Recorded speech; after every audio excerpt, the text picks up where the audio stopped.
Royal Enfield vehicles ని bullet bike అని ఎందుకంటారో తెలుసా? రాయల్ ఎన్ఫీల్డ్ కంపెనీ అనేది రాయల్ స్మాల్ ఆర్మ్స్ ఫ్యాక్టరీ అనే కంపెనీకి సంబంధించింది. సో ఆ కంపెనీ అనేది మెయిన్ గా మిలిటరీకి సంబంధించిన వెపన్స్ ని తయారు చేసేది, like rifles, muskets and sports. So వీటిని రిఫ్లెక్ట్ చేసేలా కంపెనీ లోగోలో made like a gun goes like a bullet అనే స్లోగన్ యాడ్ చేశారు. అండ్ ఆ లోగోలో కెనాన్ సింబల్ ని కూడా యాడ్ చేశారు. అలాగే అసలు రాయల్ ఎన్ఫీల్డ్ అనే పేరు ఎలా వచ్చిందో తెలుసా? ఇప్పటిదాకా చెప్పుకున్న రాయల్ ఆర్మ్స్ ఫ్యాక్టరీ కంపెనీ పేరులో నుంచి రాయల్ ని, మరియు ఆ కంపెనీ లండన్ కి చెందిన ఎన్ఫీల్డ్ అనే టౌన్ లో ఉంటుంది కాబట్టి ఎన్ఫీల్డ్ పేరుని కలిపి రాయల్ ఎన్ఫీల్డ్ అనే పేరు పెట్టారు. ఇక్కడ ఇంకో ఇంట్రెస్టింగ్ ఫ్యాక్ట్ ఏంటంటే, ఈ రాయల్ ఎన్ఫీల్డ్ కంపెనీ ఇండియాకి వచ్చిన తర్వాత 1994లో మనకు తెలిసిన ఏచర్ కంపెనీ కొనుక్కుంది. ఇప్పటికి కూడా రాయల్ ఎన్ఫీల్డ్ ఏచర్ కంపెనీ చేతిలోనే ఉంది.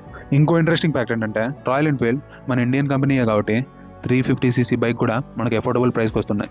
ఎందుకంటే వీటి మీద మనకు అడిషనల్గా no import duties, no shipping charges and ఇండియాలో లేబర్ ఛార్జెస్ కూడా తక్కువే కాబట్టి. అండ్ ఇవే వెహికల్స్ బయట దేశాల్లో ఎక్కువ కాస్ట్ ఉంటాయి ఇండియాతో పోలిస్తే. Subscribe it if you don't mind.